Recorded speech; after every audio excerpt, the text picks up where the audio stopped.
Movie शुरू होती है, 30 साल यूनिवर्सिटी का प्रोफेसर शॉन को देखते हैं, जिसने अपनी पूरी जिंदगी साइंस के लिए वक्त की होती है। जब वो बर्फीली सड़कों पर सैर कर रहा होता है, वो ये बोल रहा होता है कि मौत के बाद कोई और जिंदगी नहीं होती, मतलब कि उसका तनासब पर यकीन नहीं होता है। वो जैसे एक सुरंग पर पहुंचता है, उसे दिल का दौरा पड़ता है और उसकी अचानक वहाँ पे मौत हो जाती है और उसी वक्त एक शहर में बच्चा जन्म लेता है। अब फिल्म को हम 10 साल के बाद देखते हैं, जहाँ शान की बीवी एना उसकी कब्र पर आई होती है। इतना ऐसा गुजर जाने के बाद भी अभी तक उसकी मौत को नहीं भूल पाई थी। एना का नया बॉयफ्रेंड होता है जिसका नाम जोसेफ होता है। अपनी गाड़ी से एना को हसरत भरी निगाहों से देख रहा होता है। इस शाम एना और जोसेफ की मंगनी होती है और उनके घर में एक आलीशान पार्टी का इंतजाम भी होता है और सैकड़ों की तादाद में मेहमान आए होते हैं। इन सब में शान का भाई कैलिफोर्ड और उसकी बीवी भी होते हैं। इसकी बीवी का नाम क्लारा होता है। ये दोनों अभी भी एना के साथ राब्ते में होते हैं। ये दोनों एना से बहुत प्यार करते थे। जैसे वो लिफ्ट के अंदर जाते हैं, क्लारा ने जो गिफ्ट लिया हो वो एना को देने से इनकार कर देती है। वो एक बहाना बनाती है, पूरी पर बांधना भूल गई है। फिर वो नीचे जाकर घबरा कर बैठ जाती है। ऐसे लग रहा होता है जैसे वो कुछ छुपा रही हो। और यहाँ पर एक बच्चा क्लारा को घूर रहा होता है। थोड़ी देर सोचने के बाद क्लारा बाहर की तरफ जाती है और तोहफे को दफन कर देती है और फिर जल्दी से रवाना होती है। और हैरत की बात ये होती है कि वो लड़का इसका पीछा करके सब कुछ देख रहा होता है। अब हम एना के घर को देखते हैं, जहाँ पर पार्टी खत्म हो चुकी होती है और इसके घर वाले एना की शादी के बारे में बात कर रहे होते हैं। तभी वो लड़का वहाँ पर अंदर आता है। वो कहता है कि वो एना से बात करना चाहता है और इसकी बात से सब चौंक जाते हैं। वो सबको हैरान कर देता है। वो उस लड़के से पूछते हैं तुम्हें क्या चाहिए। लड़का ये कहता है वो शान है, मैं एना से प्राइवेट में बात करना चाहता हूँ। एना यहाँ पर कंफ्यूज हो जाती है। उसके बाद एना उसे किचन में ले जाती है। उसके बाद उस लड़के से पूछती है वो क्या चाहता है। शान एतमाद के साथ कहता है मैं तुम्हें चाहता हूँ। वो ये भी कहता है मैं तुम्हारा हस्बैंड हूँ, मैं दोबारा जन्म ले चुका हूँ, मैं 10 साल पहले मर गया था। एना उसकी बातों से हंसती है और उसे घर से बाहर ले जाती है। लेकिन लिफ्ट में शान अजीबोगरीब और बहुत संजीदगी के साथ बातें कर रहा होता है। वो उसे कहता है जोसेफ से शादी मत करो, तुम बहुत बड़ी गलती कर रही हो। ये बात एना को बहुत परेशान करती है, इसलिए ऊपर जाने से पहले उसे गार्ड के हवाले कर देती है। रात को जब जोसेफ और एना करीब होते हैं तो जोसेफ को उस लड़के की बातें बता रही होती है, लेकिन जोसेफ इस बात को नजरअंदाज कर देता है। अगले दिन एना जब काम पर होती है तो शान फिर से उसके साथ राब्ता करता है। वो एना को एक खत भेजता है जिस पर लिखा होता है कि तुम जोसेफ से शादी मत करो। एना ये खत लेकर अपनी फैमिली के पास जाती है और ये सब उनको बताती है। उसके फैमिली वाले कंफ्यूज होने के बजाय उसे मजाक का केस बोलकर हंस रहे होते हैं। लेकिन यहाँ पर जोसेफ परेशान दिखाई देता है और वो इमारत के गार्ड को फोन करता है। उसे कहता है इस लड़के के बारे में मालूमात हासिल करो। अब यहाँ पर शान एक बार फिर से फोन करता है, कहता है लॉबी में एना का इंतजार कर रहा है। अब जोसेफ नीचे की तरफ आता है और शान के सामने होता है। थोड़ी देर वो उसके साथ गपशप करता है। उसे पता लगता है कि शान के वालिदैन भी इसी इमारत में है, इसलिए वो वहाँ उनके पास जाता है। वहाँ पर एना को बुला लेता है और उसके पेरेंट्स एना और जोसेफ से माफी मांगने के लिए कहते हैं, लेकिन वो दो टूक अल्फाज भी ना बोल देता है। वो ये भी बताता है कि एना का पीछा जारी रखेगा क्योंकि वो उसकी बीवी है। ये सुनकर एना गुस्से में आ जाती है। वो उसे गुस्से में कहती है उसे वो दोबारा परेशान ना करे। अब उन दोनों पे जाते ही ये लड़का जमीन के ऊपर गिर जाता है। एना जो अपने हस्बैंड को दिल का दौरा पड़ने की वजह से खो चुकी थी, वो ये देखकर बर्दाश्त नहीं कर पाती है। उस रात सोने से पहले शॉन की माँ उसे तसल्ली देने के लिए, लेकिन शॉन अपनी माँ के साथ बदतमीजी से बात करता है। उसे कहता है मैं तुम्हारा बेवकूफ बेटा नहीं रहा। अगले दिन एना और उसकी मॉम जो नाश्ता कर रही होती है, वो अपनी माँ को बताती है कि शॉन ने टेलीफोन पर एक मैसेज छोड़ा था। उसने एना को सुरंग पर आने को कहा था। ये सुनकर उसकी मॉम भी परेशान हो जाती है क्योंकि ये वो जगह होती जहाँ पर शॉन की मौत हुई थी। इसलिए एना अपनी मॉम को बगैर बताए वो सुरंग की तरफ भागती है। शॉन पहले से मौजूद होता है। वो उससे गुस्से में बात करती है, उसके साथ ही सब कुछ क्यों कर रहा है। जवाब में वो लड़का फिर से उसे कहता है वो उसका हस्बैंड है। अब बाब नामी लड़का जो शॉन का हकीकी में दोस्त होता है, एना उस लड़के को उससे मिलने के लिए कहती है। एना सिर्फ उसे भूली जा रही होती है। अगले सीन में हम बॉब को देखते हैं जो नन्हे शान के पास आया होता है और उसका इंटरव्यू लेना स्टार्ट करता है और वो एक रिकॉर्डिंग में लगा देता है। वो उसे कहते हैं तुम तो तनासब पर यकीन नहीं करते, मतलब कि मौत के बाद जिंदगी। इसके बाद वो उससे पहला सवाल करता है आप कहाँ रहते हैं। छोटा बच्चा बड़े एतमाद से कहता है कि वो एना के मौजूदा अपार्टमेंट में रहता था, लेकिन काम की वजह से वो ज्यादा करीब नहीं था। जब बाप पूछता है कि वो कहाँ काम करता है, शान उसे बताता है लेक्चरर होने की वजह से उसे मुख्तलिफ यूनिवर्सिटी और कॉन्फ्रेंसों में जाना पड़ता था। फॉर एग्जाम्पल तौर पर उसने बाप को लेक्चर भी देता है। लड़का हकीकी शान की जिंदगी से बहुत ही ज्यादा पेचीदा तफसीलात को बता रहा होता है, जैसा कि उसने और एना ने बाप के सब सोफे पर कई बार इंटीमेट भी हुआ था। बाद में बाप एना और उसके खानदान के सामने उस रिकॉर्डिंग को चलाता है जो कि सब कुछ चौंका देता है। अब यहाँ पर एना के चेहरे पर एक अजीब सी मुस्कुराहट आती है, शायद इसलिए क्योंकि एना ने उस लड़के के दावे पर यकीन करना शुरू कर दिया था। दूसरी तरफ जोसेफ की सूरत हाल बहुत खराब होती जा रही होती है। वो फिक्रमंद होने लगता है। उसे ये डर लगने लगता है कि एना उसके हाथ से निकल ना जाए। तभी घंटी बजती है और घर की मुलाजमा दरवाजा खोलती है। यहाँ पर शान और उसकी माँ अंदर आते हैं और यहाँ पर सारा माहौल कशीदा हो जाता है। थोड़ी थोड़ी देर के बाद शान की मॉम एना से एक प्राइवेट में बात करती है। वो उसे डर कर कहती है कि शान अब उसके बेटे की तरह नहीं रहा। जैसे ही कोई उसके पास आता है तो हमेशा बदतमीजी और नाराजगी जाहिर करता है। एना उसकी मॉम के साथ हमदर्दी का इजहार करती है और वो कहती है मैं तुम्हारी मदद कर सकती हूँ। वो उसे रिक्वेस्ट करती है कि शान को रात के लिए हमारे घर रहने के लिए इजाजत दे दें ताकि उसे अच्छे से समझा सके और उसकी पढ़ाई पर भी तवज्जो देगी। एना उसे स्कूल से लेने और अगले दिन घर वापस लाने का वादा करती है। थोड़ी देर बाद हम शान को घर के इर्द गिर्द घूमते हुए देखते हैं। वो वहाँ पर मौजूद तमाम कमरों और फर्नीचर का सही से अंदाजा लगा रहा होता है। वो यहाँ तक भी जानता होता है कि उसकी पसंदीदा कुर्सी कौन सी है। घर के सभी लोग उसे हैरान तौर पर देख रहे होते हैं। रात को जब शान कुछ पेस्ट्री खा रहा होता है तो जोसेफ एक दूसरे प्राइवेट बात करता है। वो उस लड़के से पूछता है उसे अपनी मौत के बारे में कैसे याद है। शान उसको जवाब देता है कि उसका दिमाग डिजावो की तरह है।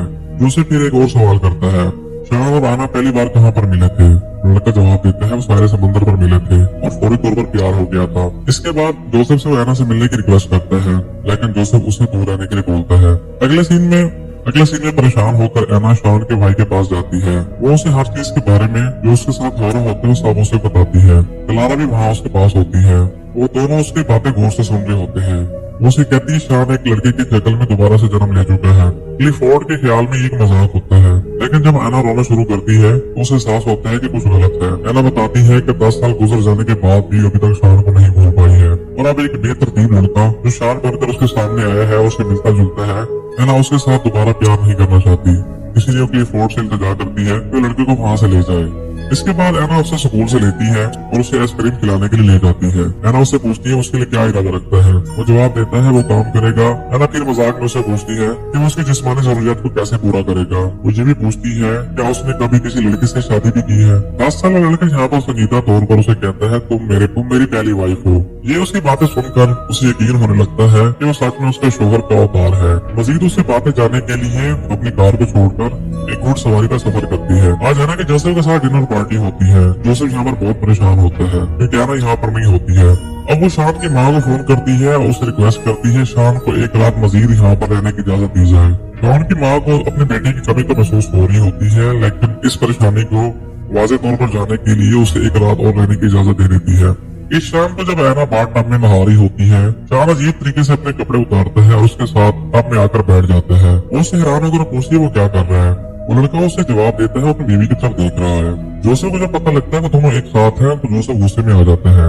इस रात उनकी शादी के लिए मौसीकी की छोटी सी पार्टी मुनक्किद होती है, लेकिन एना और जोसेफ एक दूसरे की आंखों में आंखें डालकर नहीं दे सकते। अब यहाँ पर शान कुर्सी पर अपनी टांग को थपथपाने लगता है, जिससे हर किसी को गुस्सा आ रहा होता है। जोसेफ मुड़ता है और लड़के को रुकने को कहता है। जब वो नहीं मानता तो जोसेफ आखिरकार झपट पड़ता है। वो शान को कमरे में घसीटता हुआ ले जाता है।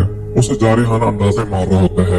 वहाँ पर दूसरे लोग उसको रोक रहे होते हैं। अब शान घर से भागता है और एना भी उसके पीछे भागती है। बाप भी इन दोनों को चेक करने के लिए आगे बढ़ता है। जब वो नीचे आता है वो देखकर चौंक जाता है क्योंकि शान एना को किस कर रहा होता है। वो यहाँ पर गुस्सा होकर बगैर कुछ के यहाँ से चला जाता है। यहाँ पर जोसेफ भी गुस्सा होकर अपना सामान बांध कर चला जाता है। एना की वालदा जोसेफ से तमाम परेशानी के लिए मदद कर रही होती है और जल्द से जल्द मामला को हल करने का वादा करती है। थोड़ी देर बाद क्लिफोर्ड भी घर पहुंचता है। अब एना हमें कोने में रोती नजर आती है। अब कहीं से बाहर शान कमरे में भागता है और क्लिफोर्ड को गले लगाता है। अब क्लिफोर्ड लड़के के चेहरे को गौर से देखता है और ये नतीजा हासिल करता है कि वो शान नहीं है। वो कहते अपने भाई को अच्छी तरह जानता है, ये एक जालसाज है, लेकिन हमें इस बात से एग्री नहीं होती वो कहते उसका हस्बैंड है। अब शान बाहर लॉबी की तरफ जाता है जहाँ अचानक उसका सामना क्लारा से होता है। वो उसे चेहरे पर मुस्कुराहट के साथ देखता है। वो उसे अपने गंदे हाथ दिखाती है। उसे पूछती है कि बाथरूम कहाँ है। शान घबराकर उसे वहाँ ले जाता है। उसके हाथ खुश करने के बाद फिर क्लारा अपने हाथों पर अपना नंबर लिखती है और ये बताती है कि उसने अपना पता तब्दील कर लिया है किसी वजह से। इससे शान खौफजदा हो जाता है। वो यहाँ पर बड़बड़ाने लगता है। वो कहता है ये बात एना को मत बताना। इस तरह एना अपने खानदान के साथ बहस में पड़ जाती है। उसकी माँ और बहन ने धमकी दी थी कि अगर वो उस लड़के को जाने नहीं देती तो पुलिस को कॉल करेंगे, लेकिन एना खतरा मोल लेने के लिए तैयार होती है। वो गुस्से में कहती है तुम लोगों को जो करना है कर लो और मेरी जिंदगी से दूर रहो। इसके बाद हमें मंगनी की रात की तकरीब को फ्लैशबैक में दिखाया जाता है। जब लोरा ने तोहफा दफन किया था तो शान ने उसका पीछा किया था। लोरा ने जब तोहफे को खोला था तो उसे उसके अंदर कई खत मिले थे जो कि शान ने उसे भेजे थे। इसके बारे में एना को पता नहीं होता है। अब हम फ्यूचर में आ जाते हैं। 10 साल शान क्लारा के उसके घर जाता है। क्लारा से जालसाज हो रही होती है। वो कहती है उसे फौरन मालूम हो गया था कि वो हकीकी शान नहीं है। क्योंकि अगर वो रियल में शान होता तो पहले उसके पास आता। इसकी वजह ये होती है कि असली शान का क्लारा के साथ अफेयर होता है, वो ऐना से कुछ नहीं होता है। वो तारा की कद उसे नफरत करता था। ऐना भी इस बात का इल्म नहीं होता है। जब वो उससे दूर था तो उसे खत देती रही थी और शान ने एक भी खत को नहीं खोला था। और क्लारा के लिए अपनी मोहब्बत का इजहार करने के लिए उसने वो सारे खत उसको दिए थे। और क्लारा को भी शान से बहुत ज्यादा मोहब्बत थी, लेकिन उसने कभी ऐना को तलाक देने के लिए नहीं बोला था। मंगनी वाली रात वो ऐना को खतूत से हैरान करना चाहती थी और इस मंसूबे पर अमल नहीं कर पाई थी। आखिर में नन्हे शान ने खतूत को तलाश की और उन सबको पढ़ लिया। शायद इसकी वजह से वो असली शान और उसकी बीवी के बारे में इतना जानता था। असल में वो ऐना से मुतासर हो चुका होता है। इसी वजह से उसने ये मानना शुरू कर दिया था कि वो हकीकी में शान है। जब क्लारा उसे क्लियर कर रही होती है तो दबाव में आ जाता है और वहाँ से भागने लगता है। अब छोटे बच्चे शान की नफ्सियात पर बहुत बुरा असर पड़ता है, जिसकी वजह से ऐना को देखना छोड़ देता है।